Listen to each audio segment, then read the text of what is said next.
Kalau kita ambil nanti hadis dengan tidur, nanti kita akan temukan bahwa tidurnya Nabi SAW itu tidak terlampau malam. Nanti kita bisa hitung kurang lebih ada sekitaran 5 jam dari pasca Nabi selesai menunaikan salat isyanya. Bisa? Izin ya. Tadi kan kalau dihitung pertengahan malam ya, sebelum isya dari maghribnya. Kalau sekarang kita hitung dari isyanya selesai, dari situ diambil 5 jam. Misal begini. Nanti kita akan lihat hadis-hadis Nabi menyebutkan Nabi itu selesai isya itu tidak pernah bergadang. Ingat, selesai isya tidak pernah bergadang kecuali ada perlunya. Ingat baik-baik. Enggak, ini serius. Ya, berarti begadang itu hukumnya jangan begadang kecuali ada perlunya. Lihat baik-baik. Nanti kita lihat hadisnya, ada hadisnya. Sudah. Bisa serius ya. Baik. Nabi itu kapan beliau begadang? Ketika ada persoalan yang harus diselesaikan. Ya, dengan sahabat beliau diskusi ini hukumnya ini. Ada kejadian begini. Tapi kalau tidak ada yang demikian, maka selesai isya kembali pada keluarganya, diskusi sebentar dengan istrinya, mengevaluasi kehidupannya, setelah itu tidurlah beliau bersama keluarganya. Kalau isya selesai misal jam 8, beliau diskusi taruhlah setengah jam dengan zikirnya misalnya jam 9, taruhlah jam 9 kurang seperempat, 9 tambah 5 berapa? Baik, 14 ambil jam 2, maka bangunlah kisaran jam 2 Rasulullah SAW.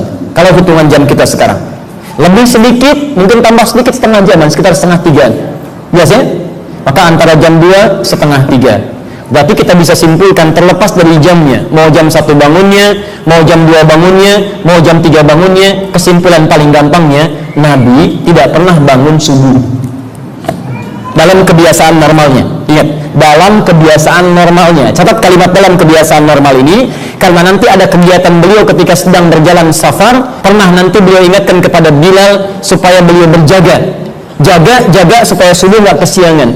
Tiba-tiba kata Bilal, tenang ya Rasulullah, saya bisa berjaga dan kita bisa bangun sebelum subuh.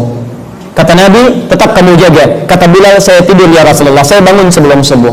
Tiba-tiba ketika bangun, semua bangun, matahari sudah mulai menyinari kepala masing-masing. Kesiangan. Maka bangunlah Nabi SAW mengatakan, wailak ya Bilal, celaka kamu Bilal, katanya mau jaga, sekarang kesiangan. Maka Nabi perintahkan, jangan ulangi seperti itu lagi, bermohon kepada Allah dengan baik.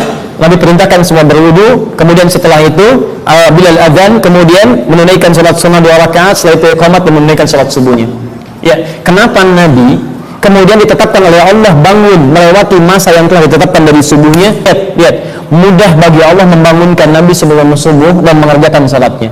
Para ulama hadis mengatakan kenapa dibiarkan ditetapkan oleh Allah bangun seakan-akan kesiangan untuk memberikan sumber hukum kepada umatnya di masa depan yang mengalami peristiwa serupa.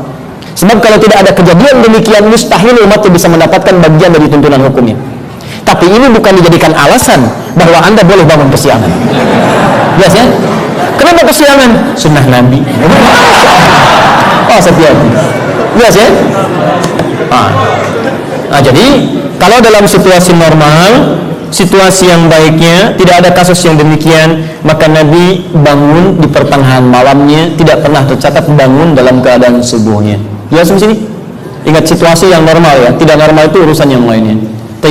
Maka maksud saya begini, Nabi saja yang jelas surganya terjaga dari kesalahan dengan maksumnya, surganya tingkat paling tinggi, dengan segala jaminan itu masih mau bangun malam dan tidak kesiangan.